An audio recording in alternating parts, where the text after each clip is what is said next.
Hello students, welcome to our channel VNC. ఇక్కడ ఇచ్చిన question మీరు ఒకసారి అబ్జర్వ్ చేస్తే cosec theta minus cot theta whole square equals to 1 minus cos theta by 1 plus cos theta prove చేయమని అడుగుతున్నారండి. దానికోసం మనం ఎల్హెచ్ఎస్ తీసుకున్నాము. Cosec theta minus cot theta whole square.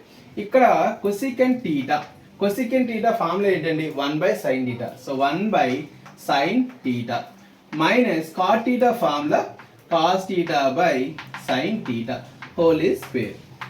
ఇక్కడ కరెక్ట్గా అబ్జర్వ్ చేస్తే ఎల్సిఎం ఏంటి? Common LCM sin theta. So sin theta common LCM. న్యూమరేటర్లో ఏమున్నాయి? 1 మైనస్ కాస్ టీటా ఉంది. 1 minus cos theta whole square.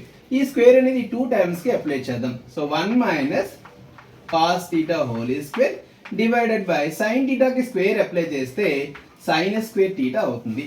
So equals to 1 minus cos theta whole square as టీజ్గా రాద్దామండి. all divided by sin square theta. sin square theta formula ఏంటి? 1 minus cos square theta. So sin square theta ని మనం 1 minus cos square theta గా రాసుకున్నాం. అలాగే 1 ని 1 square గా రాయండి. ఎందుకంటే ఇప్పుడు ఇది ఏ ఫార్మేట్ లో ఉంది చూడండి, a square minus b square format లో ఉంది. దానికోసం 1 ని నేను ఎలా రాసుకుంటున్నాను? 1 స్క్వేర్ గా రాస్తున్నాను. ఇప్పుడు న్యూమరేటర్ ని యాజ్ టీజ్ గా రాద్దాం. 1 minus cos theta whole square divided by 1 square minus cos square theta అంటే a square minus b square అంటే a plus b into a minus b. So 1 plus cos theta into 1 minus cos theta. 1 minus cos theta 1 minus cos theta 1 time cancel అయిపోతే remaining ఏం మిగులుతుంది మనకి? 1 minus cos theta by 1 plus cos theta. This is the required RHS. ఇది మనకు కావాల్సిన RHS.